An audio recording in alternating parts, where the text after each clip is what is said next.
Hey guys, do you like breakdowns of your favorite shows? Check out our new show, Watch Club, where we break down shows like Westworld and some of your other favorites. Enjoy! Hello everybody and welcome to Watch Club, the show where we break down the biggest shows on television. I am your host Matt, and Phoebe joins me as per usual. Phoebe, how are you doing? I'm doing well, how are you? I'm very well. Are you ready to talk about the season finale of Westworld? I'm ready. Excellent. I'm ready. So just to fill you guys in, it was season 2, episode 10. It was titled The Passenger. It was written by Jonathan Nolan and Lisa Joy and was directed by Frederick E. O. Toy. So before we jump in to the episode, let's just talk about the season for a little bit, what we thought of it as a whole. I know you weren't maybe 100% impressed. Yeah, I think that the general consensus is that there were like a lot of really like hot moments in this season, but there were also like a lot of really like cold, sort of boring episodes. My personal favorite episode, as you know, was the episode with Akichita. Yes, I think that was Kiksuya. like definitely like the high point of the season, and I really enjoyed it. However, I think that there were a lot of episodes that just sort of dragged on. I feel like a lot of the conflict took place inside of the characters' heads, so there wasn't actually much going on. Which I found really, really frustrating. Interesting. Yeah. I would agree with you that Kiksuya was my favorite episode of the whole season so far. Or so far, it's done. Unfortunately, it's done. What I meant to say was of the whole series. Yeah. But it's interesting because when we talked about that episode, the comments didn't necessarily agree. They thought it was Really? kind of a slow burn episode, didn't really add too much. I think the idea is that we kind of like the heart and the emotion behind that story. Definitely. Whereas that kind of took people out of it. So I thought that was interesting. I wouldn't say that it was a disappointing season. I did enjoy it. It did have a lot of high moments, a lot of twists and turns, and I thought most of the payoffs did pay off, in fact. And I love the inclusion of Delos Sr. We found out a bit more about Logan's story as well. So I thought those were nice little touches. Is it better than the first season? That's a tough question for me. I'm not sure. I think they're right up there with each other. I think the reveals were bigger in this season. It obviously expanded the story and is bringing it outside of Westworld for season 3. So I think they did a good job at that. I think my issue with it was that the first season had such an interesting storyline for the main characters. And in this season, as you even mentioned, we get all of these secondary characters who have more of an interesting narrative than the mains do. Right. Which I found really frustrating because Dolores, you know, is such an amazing character. And I understand that her character sort of took a dark turn, and I thought that was really interesting. But I felt that the way that it was executed was just so self-indulgent. And there was a lot of repetition in, you know, the things that she was doing and the things that she was saying, and I felt it was all very predictable, in my opinion. However, I do agree with you that the inclusion of, you know, more Logan, more Delos Sr. was really interesting. It was a really good turn for the show. However, I felt that the secondary characters shone a lot more than the main characters did. Okay, that's fair. So let's jump into the season finale. It was a big one. It was an hour and a half long, so basically episode. feature length. And there was one post-credit scene. Yep. And there was almost two because the end of the episode, I felt when it's Dolores as Charlotte escaping finally Westworld, I felt that was like the perfect ending, but then it jumps into this situation where we weren't really sure if it was the past, if it was the present, or the future. When Dolores was interviewing Bernard. Yeah. And we find out that that's the most up-to-date point in this whole story. And I thought that was one of my favorite moments because we find out they're finally in the real world. Yeah. Yeah. I definitely thought that was like a really powerful scene because we were under the impression, I think a lot of people were under the impression that this was all happening, you know, either like in the cradle or in a previous timeline. Yeah. And to find out that it was all sort of happening in the now was really cool. And to see them in this environment, and you even see, you know, Bernard exploring the home that is technically his, and like going outside into the real world for the first time. I thought that was like the most exciting part of the episode. Totally. Aside from obviously the Charlotte reveal, which I think for me was like a really, really high moment of this episode.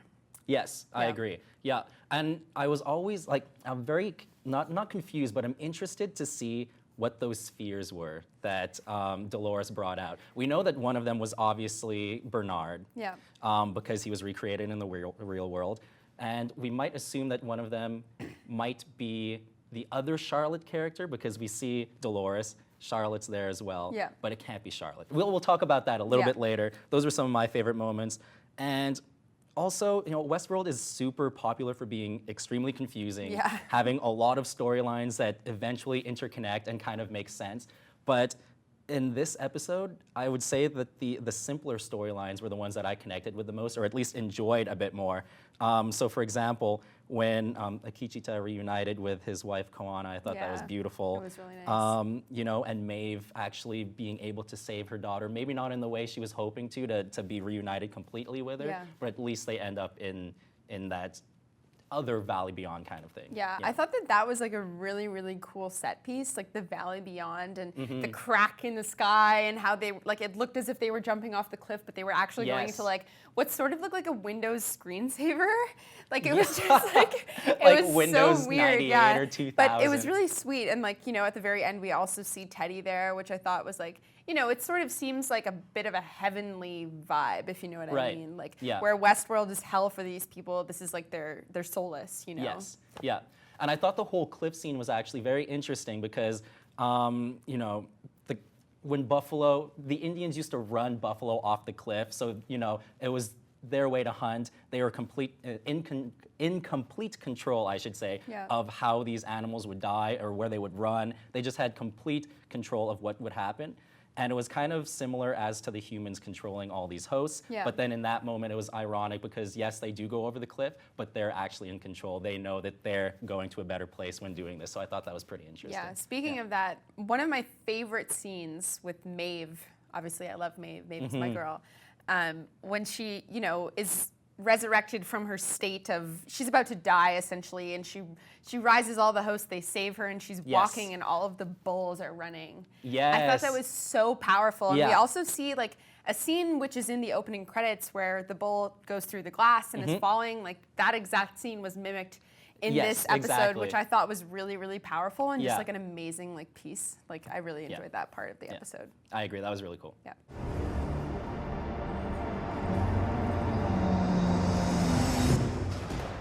Bloody hell. You were both a bit late. So I went ahead and saved myself.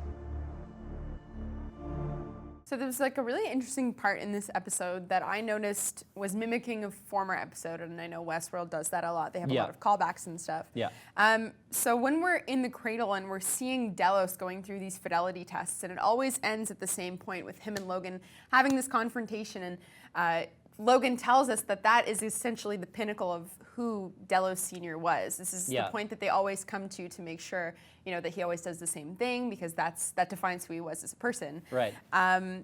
In this scene, Logan says, and I'm going to read it here, "I'm all the way down now. I can see the bottom. Don't you want to see what I see?" So actually, Delos Sr. says this in the episode where he's being tested for fidelity by William when he's asking him all these questions. Right. So the full quote is, "I'm all the way down. I can see all the way to the bottom. Would you like to see what I see? They said there were two fathers, one above, one below. They lied. There was only ever the devil."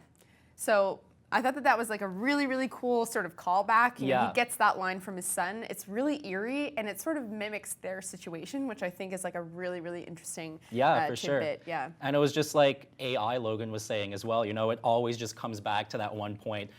You can have a million different paths, and you can hope that it brings you to a different endpoint, but it's always going to bring you to the same spot. And, exactly. And that's the one. Yeah. And it's interesting. One of my favorite moments, not favorite moments, but and it's not even necessarily something you missed, but when Lee was with Maeve and Hector, and it seems like they're all about to die because Delos is closing in on them, and Hector looks at Maeve and he's like, "I'm gonna take care of them, you guys run, you need to take care of this."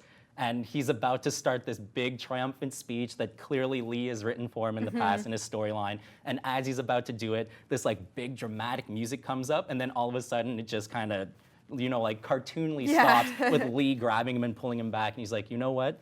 She's gonna need your help. I'm gonna take care of this. You guys get away." And I just thought like, it's so beautiful because he wrote basically Hector as the man he always wanted to be. Yeah. And he never thought that he would have like that kind of honorable context to his life, I guess. But then in this moment, he becomes Hector, he becomes the hero, and he does become the man he's always strived to become. And he goes out and he sacrifices himself. And I thought that was so heartbreaking, but also super funny because Lee is kind of like the comedic relief in all this. But it was honorable. it was a beautiful sacrifice, and I thought that was really cool how it came back to the story he wrote.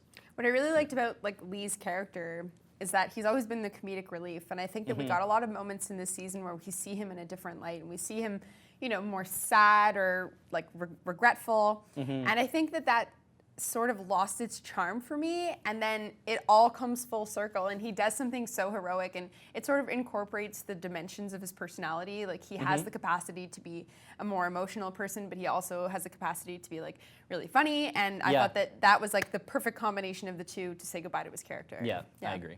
You sleep on the broken bodies of the people that were here before you. Warm yourselves with their embers.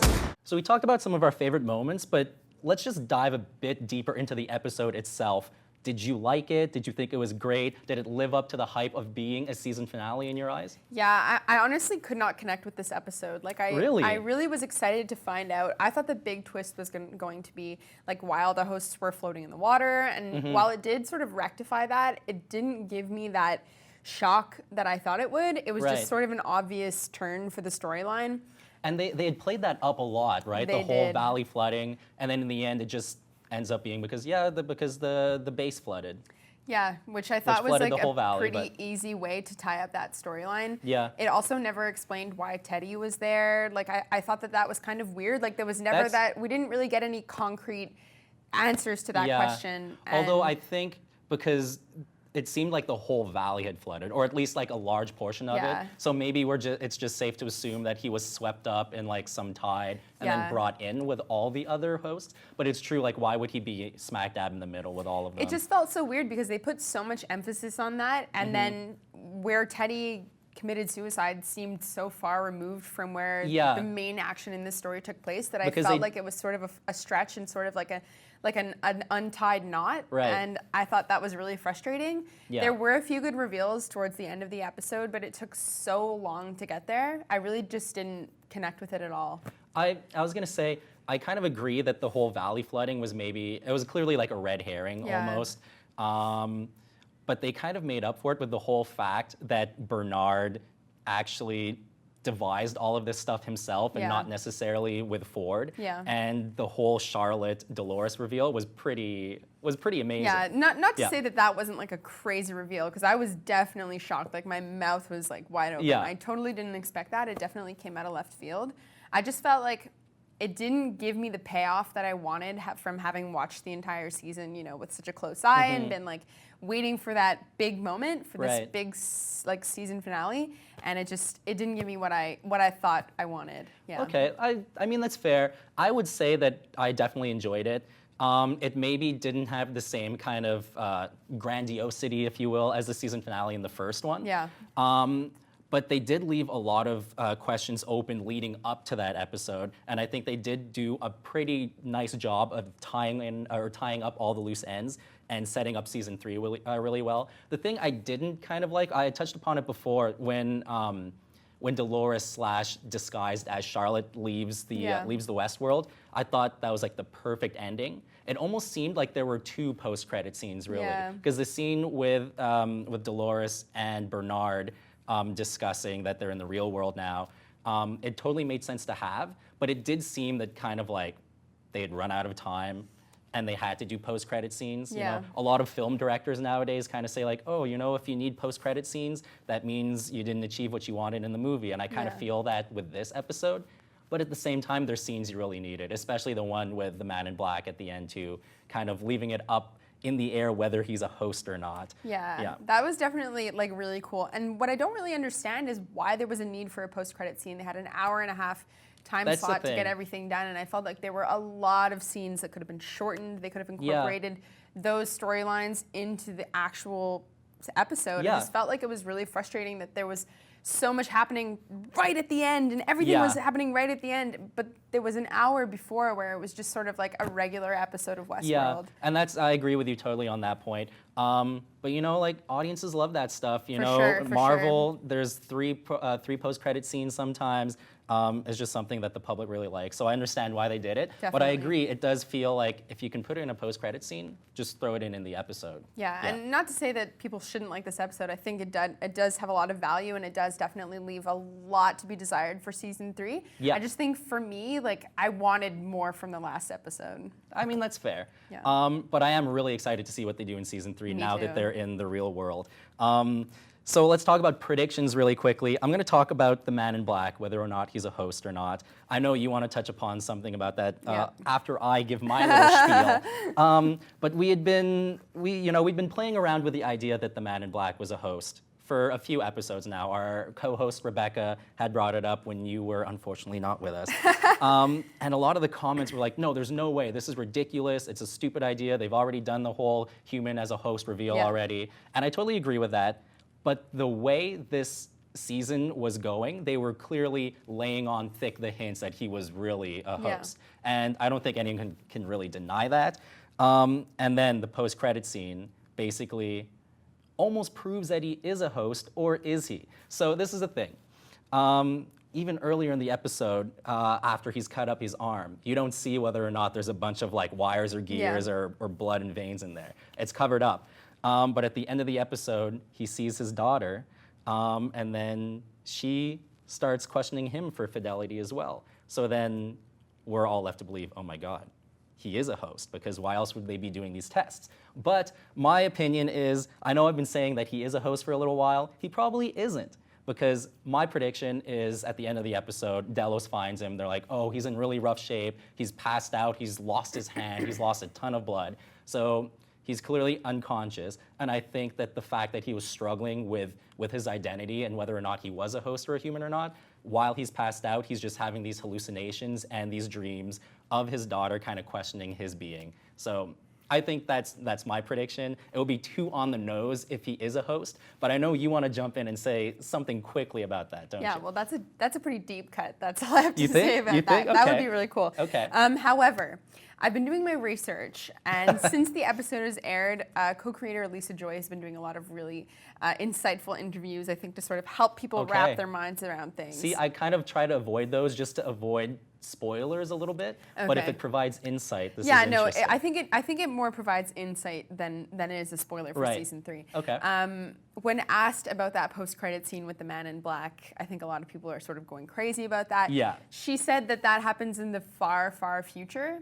So I have a really interesting prediction, and you sort of have to just like bear with me at this point. There are It's a layers little and bit, steps to there, this? there are Okay. layers, okay? It's Lay like it an on. onion. So basically, in this episode, we see that Logan is testing his father for fidelity in the cradle. So essentially, they're going through the same scenario. They're always ending up at the same point, where this point in Delos Sr.'s journey is the defining moment of his life. Yes. So obviously, when the Man in Black kills his daughter earlier in the season, that is the defining moment for him. So basically, my prediction is that scene is taking place in the far, far future, where he is a host. He had not been before, but he is now a host because he maybe died, something happened to him, he became a host, and they created a host version of his daughter to test for fidelity. Interesting. So it would be really similar to what's like the storyline with Logan and his father versus her and her father. Totally. Yeah. And the defining moment in that test would be him killing his daughter, because that's the decision that he would make every time. Wow. So it is like an onion. There's a lot of layers to that. There's a lot of but layers. I mean, it makes sense. It totally makes sense. And with it being Westworld, who knows? It could be true. It could be true. This Very- show is twisty and turny, that's for sure. Your research is pretty good. I will say that. I'll touch upon a few other like quick predictions that we can maybe just bounce off of. At the end, Stubbs as well has the conversation with Dolores, disguised as Charlotte, saying basically, oh, the old man hired me himself way back when. I don't even remember how long ago it was. So right there, you're kind of like, oh my God, okay. That's interesting. And then he starts talking about his core drive and who he has to be loyal to, and that he has to like take care of all the hosts on the park. And he's looking at Dolores the whole time, kind of just like, almost with a knowing look, Yeah. And then in the end, he lets her go. But I mean, there's strong hints that Stubbs is a host, no?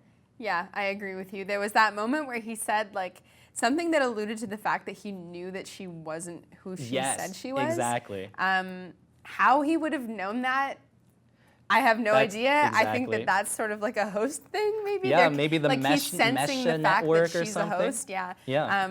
Yeah, that was a really weird scene. I think that his character deserves more exposition at this point, like in season 3, because that was like a really interesting turn for his. I always thought that he was just sort of like a throwaway character, but now it seems that like he's a host and he's sensing that she's gone off into the real world and he's the only one who knows. You know? Yeah. I don't know if you guys caught any hints to that, but that totally caught me off guard. Yeah. I almost think it came like completely out of left field. Agreed. Yeah. Also, we had talked about this previously, but Dolores also smuggled some spheres out of the park. So, what are the spheres? Is it information? Is it Delos secret, top secret stuff? Is it just other hosts? Who knows? Yeah, I think there was a part earlier at the very beginning of the episode when Dolores is embracing Teddy's lifeless body and she takes his sphere. Did we forget about that? Because maybe Charlotte is Teddy now. Who is Charlotte? Because we know that it's not two Doloreses, because we know that Dolores I don't agree with. She reincarnated herself as Charlotte, and then she reincarnated herself as herself, and now we have Charlotte, Bernard, and Dolores, but who is Charlotte? I think it might be Teddy. I'm not sure about, I'm not sure because she has his sphere, right? Yeah.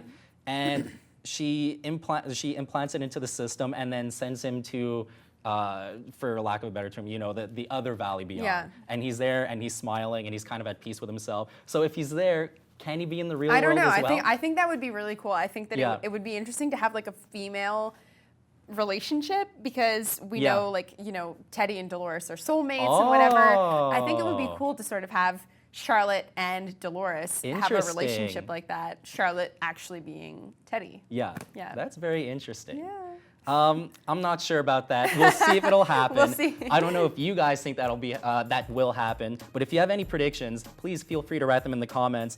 So that sadly marks the end of Season 2 Westworld Watch Club. Guys, thank you so much for taking this journey with us. If you want to watch more TV stuff and movie stuff, be sure to subscribe to the channel. And that basically wraps it all up. So for myself and Phoebe, thank you so much for watching. We'll see you next time. So that's our breakdown. What do you guys think? Let us know in the comments below. Check out our other episodes here and some of your other favorite shows right here.